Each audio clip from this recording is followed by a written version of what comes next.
Di sini kami sebagai kelompok 4 seni teater ingin memperkenalkan diri. Saya Mesya Delia Ulhak, absen 20. Saya Jessica Putri Revalina, absen 15. Saya Nabila Rohana Syifa, absen 25. Saya Sarah Nurhayati Ramadhani, absen 31. Saya Habil Rafif Muhammad, absen 12. Saya Prabu Maisa Jenar, absen 29. Saya Fedra Ayu Ramadhani, absen 11. Saya Adiara Saputra, absen 1. Saya Alexander Rizky Wafikil, absen 2. Assalamualaikum warahmatullahi wabarakatuh. Perkenalkan, nama saya Sarah Nurhayati Ramadhani dari kelas 10-6. Di sini saya akan menyampaikan materi tentang seni teater. Jadi, seni adalah bentuk sebagai ekspresi manusia untuk menyampaikan perasaan dan juga gagasan. Seni yang banyak diminati oleh banyak orang adalah seni teater, karena menyajikan cerita secara langsung di hadapan para penonton. Seni teater adalah seni pertunjukan yang menyajikan cerita melalui peran dan juga akting di atas panggung. Dalam teater, para aktor menyampaikan cerita melalui dialog,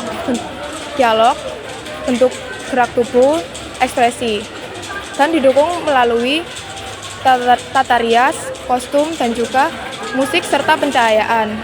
Jadi dapat disimpulkan bahwa seni teater bukan hanya sekedar pertunjukan, namun juga dapat menjadi sarana untuk menyampaikan nilai kehidupan dan juga pesan moral. Demikian yang dapat saya sampaikan. Mohon maaf bila ada salah kata. Wassalamualaikum warahmatullahi wabarakatuh.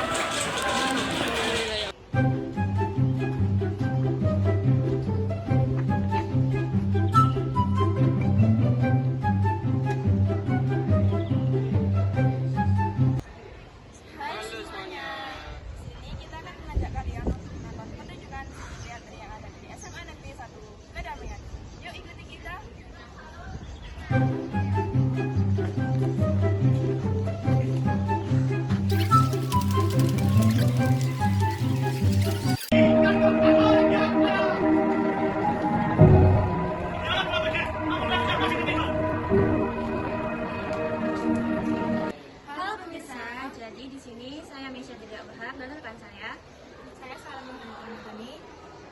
Jadi kami di sini akan mewawancarai Kak Nesa untuk menanyakan pesan dan pertanyaan wawancara lain setelah Kak Nesa melakukan seni teater yang berjudul Gema di Puncak Sunyi. Baik, pertanyaan pertama. Mengapa teater ini diberi judul Gema di Puncak Sunyi? Apa makna dari judul tersebut? Jadi maknanya itu sebenarnya dari ceritanya kita ngambil judulnya itu karena alur ceritanya itu bertema kerajaan yang berada di gunung dan kepemimpinan gunung itu sudah ada sebelum kerajaan itu berdiri. Untuk pertanyaan kedua, apa yang menjadi inspirasi dalam pembuatan cerita teater ini? Jadi inspirasi kami itu ada di cerita-cerita dongeng lama kayak cerita dongeng Raja Sakit, terus cerita dongeng sayembara. Pertanyaan ketiga, pesan utama apa yang ingin disampaikan kepada penonton melalui teater ini? Jadi kesan dari aku, terima kasih, pesannya dulu ya. Makasih udah mau nonton buat adik-adik kelas 10, kelas 11, dan kelas 12. Terus buat Ibu Wiwi yang udah membimbing kita. Terus kesannya kita merasa tersupport banget sama kalian.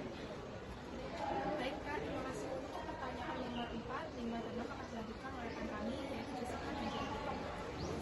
Baik, saya Jessica Putri Revalina akan melanjutkan pertanyaan nomor 4. Mengapa memilih tema tentang konflik perebutan bunga anema? Jadi kita memilih konflik itu karena di dalam ceritanya kan ada sosok namanya itu penyair darah. Nah, itu penyair darahnya kan berkhianat. Jadi kita mau difokuskan antagonisnya di penyair darah. Untuk soal kelima, bagaimana proses kalian mendalami peran agar emosi dalam cerita terasa nyata? Jadi prosesnya itu kita latihan cukup lama, sekitar 1 bulan. Dan kita tuh masing-masing mau belajar untuk mendalami perannya masing-masing. Pertanyaan keenam, apa tantangan terbesar saat mempersiapkan atau mementaskan teater ini? Untuk tantangannya itu dipersiapkan untuk barang-barangnya ya, kayak itu tuh benar-benar lama, terus kita mepet banget nyiapinnya. Baik, untuk soal ke 7, 8, 9, dan 10 akan dilanjutkan oleh rekan kami. Baik, pertanyaan nomor 7. Bagaimana peran unsur seperti musik, pencahayaan, atau properti dalam mendukung suasana cerita? Jadi untuk perannya itu di lighting dan musik. Untuk musik kita cari sendiri kayak di platform TikTok, YouTube atau sebagainya. Terus untuk lighting kita kemarin kan sewa lighting dan kita briefing orang lightingnya. Untuk properti kita bikin sendiri. Menurut kalian, bagaimana cara teater ini menggambarkan dampak konflik perebutan bunga anema? Untuk gambarannya itu di bagian cerita yang waktu si penyair darah menemui prajurit buat mengambil bunga anema itu. Pertanyaan selanjutnya, menurut kakak, pelajaran apa yang bisa diambil remaja dari teater Gema di Puncak Sunyi? Jadi untuk pelajarannya itu, karena ini kan ceritanya tentang sebuah kepemimpinan, kayak perebutan kepemimpinan itu.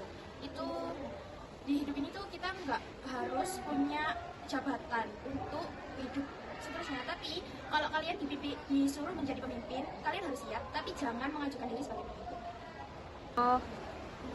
Untuk pertanyaan selanjutnya, jika teater ini dibataskan lagi, apa ada hal yang ingin kakak kembangkan atau perbaiki? Jadi untuk itu kayaknya di bagian dialog-dialognya kita, kayak ada bagian dialog yang menurut kita nggak sempurna karena kita waktu bikin naskahnya mungkin kurang teliti dan juga kayak bagian dari properti, lighting dan sebagainya untuk lebih diperbaiki lagi. Baik, sekian presentasi dari kelompok kami. Kami juga mau berterima kasih untuk Kak Nesa yang sudah menyempatkan